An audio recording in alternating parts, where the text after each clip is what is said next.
gamers and gamettes, what is going on? My name is Tanek127 and welcome back to another video. And welcome Xbox players. Well, when this video releases, the Xbox version won't be here yet, but you guys are roughly, well, I'm gonna say 2 weeks away from the time this video goes live. And today I'm going to be giving you guys a brief beginner's guide on Skyforge. Now, before you know, the hardcore players jump in the comments section, the EGs and all you guys like, Tanek, you're missing so many details and all that stuff. This is strictly a beginner's guide, not an endgame guide. I'll actually be making an endgame guide later on, telling you what to focus on endgame after I hit endgame on Skyforge. Because I'm going to be honest with you guys about something, I'm a bit rusty on everything that happens a bit after the finishes the provinces and stuff like that. So I'm going to be saving that guide for another day. Now, and that way, you know, when I hit it on Xbox, it'll be right there, fresh in my mind. You know, I'll know everything you have to do step by step. But I'm going to go through the basics and everything with Skyforge. So the place I'm standing in is called the Divine Observatory. This basically, compare it to the tower in Destiny, or the marketplace in Warframe. This is your central hub world. This is probably the main hangout spot where everyone chills at, LFGs and all that stuff, finds groups, party up and stuff like that. This place and the park are probably the most common areas for that. Now, when you first start Skyforge, you're going to go through a tutorial. You're going to create your character. It's going to have you pick one of 3 classes. These 3 classes will be the Paladin, the Lightbinder, or the Cryomancer. Now, as long as you're a new Skyforge player, I'm going to teach you guys a little trick, and most people don't realize this. You are guaranteed 1 free class as long as you clear all your provinces and get through endgame and do all of the content at least once, and I'm going to explain that to you guys. Now, your first question probably is, you keep talking about provinces. What are provinces? Well, my man Killshift, the community manager, he described it best. We like to call it the yellow brick road. So when you first start Skyforge, you're going to have this little series right here where it says Dankit Island, Factory 501, Oki Island, stuff like that. These series of main storyline quests and stuff like that. These are just, you know, this is the start of the game. These are 3-man instances. Now, keep in mind, when you first start in Satria, this first one, the first 3 are solo. You cannot play with friends or group up or party until you beat Oki Island. So remember that. When you first start the game, don't be like, oh my god, multiplayer is not working, group invites aren't there, blah, blah. No. You can't do anything as a party until after Oki Island. After that, all of these province missions are 3-man. And as you guys are going to see, each province has a temple for every class. These temples are where you go to unlock the classes. I'll explain how you unlock classes in a minute. And all that stuff. Now, you guys are going to notice in provinces also there are different raids, open world areas, and dungeons in these provinces as well. The dungeons are 5-man, composed of a tank, 3 DPS, and a support. Now, the reason I say support instead of healer, there technically are no healers in this game. One of the support classes, the Alchemist, does have a healing ability, but healing is actually on you and your skill. This is a very mechanic-heavy game. It plays like an action RPG. It's literally, you know, hack and slash like Devil May Cry. You guys see me swinging my axe here by spamming square. There is no, you know, tab targeting Final Fantasy 14 or World of Warcraft type gameplay here. It's all straight up action RPG. So this game is about your reaction time. So, you know, you want to be on point with that kind of stuff. It's not going to be friendly to you standing in AoE circles all the time and stuff like that. So you want to make sure you guys keep that kind of stuff on point. Now, like I was saying, these are your provinces. In each province, you're going to notice there is a temple for one of 2 classes. Now, I'm going to explain to you guys how to unlock classes, and I'm going to give you guys the breakdown of it. So, let's take the Slayer temples, and Slayer's a class I don't have unlocked. You're going to notice right here it says donate 25,000 Sparks of Transformation. It doesn't say Sparks of Transformation, but that's what these are called. Basically, as a new player, you're going to get 500 of these per province mission that you do. And that's not the only thing. You're going to get 500 for every dungeon you complete. It's either 500 or 1,000 per dungeon. And then for each raid you complete, you're going to have 1,000. You're going to get 1,000 for each raid that you do. Only the first time you do them, though. Your first time doing them, that's when you get the bonus. After that, they drop rarely like regular stuff, and they can drop in increments of 100 or 500. So you're just going to have to farm for that kind of stuff, or you can buy the class flat out. But they're really not too difficult to farm for. You can also earn sparks by helping new players complete their provinces and stuff like that. Now, mind you, if you help a new player run their dungeon or raid, you're not going to get the bonus for that. I've heard some rumors that they have actually discontinued that helping new player bonus because of a glitch that was discovered. So I'm going to look into that. But last time I checked, you also got a bonus when you helped a new player. Now, if you're new and your friend is new, that doesn't mean you're going to get double sparks for running it with them. So don't go thinking, don't try and group up with a bunch of new players thinking the bonus is going to stack. You're going to get 500 for your first time running all these, and then if you help a friend, you're going to get 500 for helping them on every new one that you do. So why we call this the Yellow Brick Road, obviously you guys see the yellow line. You're going to go all the way down through every single one of these missions. These 3-man missions are basically similar to your strikes in Destiny. They're going to be composed of 1 or 2 bosses, enemies, some quest line dialogue, and all that fun stuff. You're going to get all the way down, and then once you get to Aristell's farm, that's when you hit endgame. I'm not going to tell you guys everything that happens in endgame because I purposely want to avoid spoiling anything, especially guys if you get into this story pretty deep. Now, so what you want to do after you finish your provinces, you want to go talk to my man. His name is Flavius. Now, people are going to tell you that Ali is your guide in this game and stuff like that. All hail Ali. Ali is the one that gave you the power and all this fun stuff. No, doggone it, no. And EGs, you know what? Feel free to strike that dislike button for me saying that right now. You know who your god is? Your god is Flavius. Flavius, I kid you guys not, he is the most important dude in this game. And I kid you not. I'm going to show you where my man Flavius is. Flavius is the one that schools you on everything, teaches you everything, hooks you up with everything that you need, including stats like combat superiority, which is something we'll get into during the end game guide. Like I said, I don't want to give out no spoilers. But Flavius, you come over here, come down here, and here he is chilling right here. He's going to give you quests anytime there's an event, anytime a new invasion starts. And speaking of that, I'm going to talk to you guys about invasions. Invasions, the way they are in Skyforge, they're basically like your new expansion content, kinda. There's different races of monsters that attack Alien. So we're going to break this down a bit. An invasion will last 12 weeks. When you once you get a new invasion, you're going to notice that there's a lot of new instances for you to run and stuff like that. Not in the provinces themselves, but they'll be in like the dungeon queue list. If you come over here, you hit your start button, probably the triple line button on the Xbox One, click Alien, and as you guys can see, this is going to be like your hub world for everything. And leveling and all that stuff, we're going to explain that in a minute too. This is basically, just random squad missions. This is a dungeon that's giving bonuses right now. Actually, not even a dungeon, just a 3-player instance. Directives, these are a type of daily that you do. They help boost your character's level, give you all kinds of sparks of transformation and goodies, and it's just a series of like quests. It'll probably have one dungeon or one raid in it, and a bunch of just random anonymous stuff for you to do. Battles, this is the PvP section.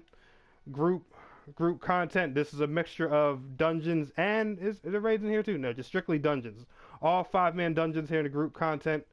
Regions, these are the open world areas, so don't let people tell you that Skyforge is just a instance-based RPG. No, it's an MMO. These are big open world areas where you run around with 1,000 players, kill world bosses and stuff like that. And a lot of people are going to tell you the world bosses are stupid and easy. No, 2 patches ago, Skyforge for console, the world bosses were actually synced to match the power of the player that attacks them. So when you fight a world boss and if you see somebody powerful touching it, be careful. Miscellaneous, these are other things around the test areas and stuff like that. That's end game stuff. We'll get to that in another video. Equipment, these are dungeons and raids and stuff like that that'll get you better gear. It shows you the gear piece on the corners of them, tells you like that. The raids in Skyforge are 10 man. I don't know if they get any larger than that later on because, as you guys know, consoles behind on PC. Invasion will show you all the instances and dungeons related to the current invasion that's going on. As you can see, PS4 is on the Gorgonite invasion. Right now, we are currently on the Generation 4 of gear. I'll explain to you guys what Generation gear is in a second. But, yeah, you guys don't have to worry about Generation 4 gear right now as Xbox players. Party activities, you know, once again, raids, the campaign, all the provinces I showed you, they're just stacked up in a list right here. And then, of course, Pantheon, aka your guild. That's what guilds are called in this game. They are called Pantheons. So, let's talk about your character, leveling, how all that stuff works. What do you do to level up? Well, it's going to be simple, okay? Do you see this number right here in the top right-hand corner that says 89 with this weird symbol on it that says it's called Prestige?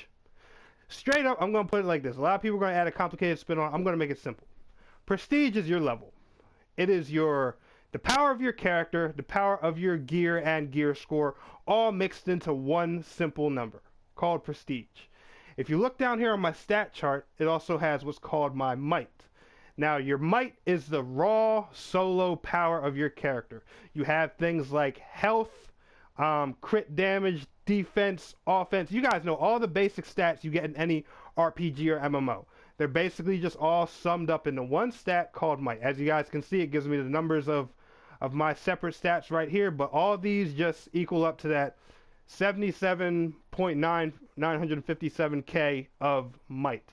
Now, the higher your might is, every time you increase your might, you're going to increase your prestige. Increasing your might is like basically increasing your character's stats, and your prestige is going to be your overall level and gear level of your character. So there'll be prestige requirements for, you know, certain for certain instances and stuff like that. If you go to run a certain raid, right, and it has a requirement, the requirement is going to go by your prestige, but not your might. Now, here's the thing with your might. You're getting your might up to a certain point is what's going to make you eligible for the next higher generation of gear. Do you guys notice that most of my gear pieces here on the screen all say number 3s on them? That's because this is all Generation 3 gear. The generations of gear are going to go by the invasion. So, for example, when Xbox starts, we're going to be in Generation 1 gear. You're going to want the highest tier of Generation 1 gear when you hit endgame. And I'll teach you guys about farming gear and all that stuff later, but you guys have played MMOs, it's pretty self-explanatory. You run the dungeons that have it, wait till it drops, etc., etc. You guys know how to farm. I'm pretty sure you know you've got the gist of that. Now, as of gear, these are also going to increase just strictly your prestige. Gear isn't going to increase your might. However, might is going to have a requirement for your gear. Before you can equip a certain generation of gear, you have to have your might at a certain level. And that's what's going to help you, you know, balance your prestige and get you high enough to run the latest content. So let's say you want to equip Generation 1 gear. Well, there's going to be a requirement of hitting 10 or 15,000 might, something of that nature, or even 7,500, something like that, somewhere between 7,500 and 15,000. That's how much might you need to equip that latest gear. And getting your might that high is going to increase your prestige, your overall level, and equipping that Generation 1 gear is going to get it even higher. And doing that will, you know, get your prestige up and everything to do that. Now, how do you increase your might? You say, how do you earn experience? What levels you up in this game?